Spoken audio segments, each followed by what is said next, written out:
Assalamualaikum bro, hari ini tim kaum buruh kembali aktivitas lagi, dan ini nyabut singkong Garuda. Ini bibitan Garuda bro, tapi ini isinya pendek-pendek banget ya, nggak ada yang panjang atau besar dikarenakan jarak tanam yang terlalu rapat. Nah ini kalau jarak tanamnya terlalu rapat seperti ini bro, dia pendek-pendek kecil tapi daging. Nah, nggak terlalu panjang, sangat pendek-pendek.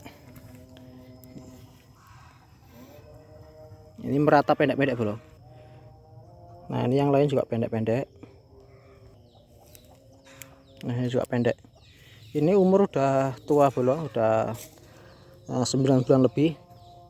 Karena kan jarak tanamnya terlalu rapat, jadi dia nggak bisa besar. Nah ini penampakan jarak tanamnya bro yang belum dicabut. Nah, ini kurang lebih 40 sentian ini.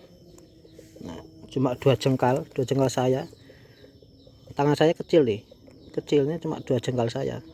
Nah ini batang sebelah tuh, nah 2 tuh, cuma paling sisa 5 cm, kurang lebih 40 cm lah ini. Nah ini jadi dia nggak bisa memanjang singkongnya. Oke bro, mau istirahat dulu, ini udah siang, waktunya makan siang dulu. Oke, selamat siang, selamat beraktivitas. Assalamualaikum warahmatullahi wabarakatuh.